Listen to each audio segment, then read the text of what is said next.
Ja, jaz tega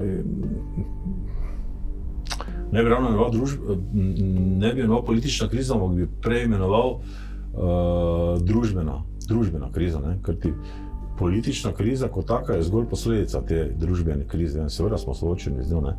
Gre pa v bistvu za neke vrste začaran krog, v katerem politiki, mediji, seveda in novinarji, ne? Pa potem še razni, ne zdaj vsi, nikoli niso vsi, ampak večina ali pa tisti vplivni, ne?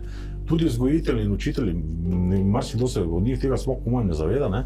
V vrtcih in šolah izoblikujejo, ker pač imajo takšne programe, oni pa sledijo tem programom, ne? Izoblikujejo takšne ljudi kot ustrezan načrtovalcem razvoja družbe, ne? Da ti potem lažje izvajajo svoje osebne cilje in dosegajo lastne koristi, ne? Zato, ne, oni potrebujejo čim več individualnih ljudi oziroma egoistov oziroma ljudi brez zdravorazumske zavesti in pa brez zmožnosti delovanja v skupini, ne. Oni si želijo takih ljudi in oni načrtno in skupno, tudi tako, da se marsikdo, ki sodeluje v tem, tega ne zaveda, ustvarjajo takšno družbo in tako vrste ljudi, da potem je družba takšna.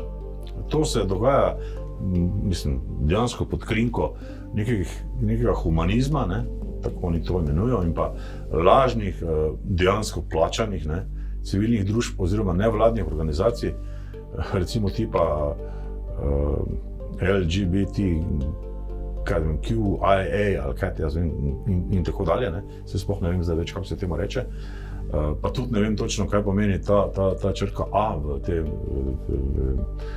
tem nizu črt, ne. Mislim pa, da gre za angleško besedo animals, ne. S tem so verjetno mišljeni ljubitelji spolnih odnosov z živalmi in pa njihove pravice. Zdaj pa je pa res, da spet ni čisto jasno, ali gre za pravice teh ljubiteljev živali ali za pravice živali, ne. Malo za šalo, malo za res, ampak tudi s tem se dejansko soočamo, ne. In vidite, da to vpeljujejo v neke šolske programe in tako naprej, ne. Vsekakor pa gre za načrtno, rekel bom temu, uvožene ideologije iz Zahoda in vsekakor iz tujine, ne, katerih namen je izpodrivati zdrave človeške odnose, torej izpodrivanje zdravih človeških odnosov in pa narodne umike kulture, ne, pomeni umika, ker marsikdo sploh slovenščine danes več ne razume, ne.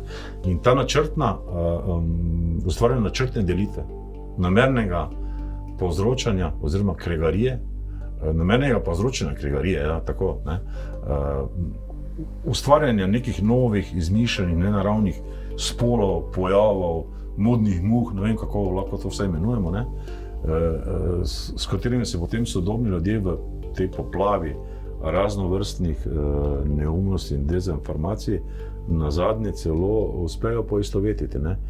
Torej ne morejo se poistovetiti s tistim, kar so, ker jim tam zadevo zameglijo, potem pa servirajo vse to, kar sem prej naštel, ne. In absolutno ni nobenega dvoma, vsekakor gre v tem primeru pri posameznikih za krizo istovetnosti, ne, kar ima za posledico razbijanje homogene družbe in seveda, ja, povzroča tudi številne psihične težave.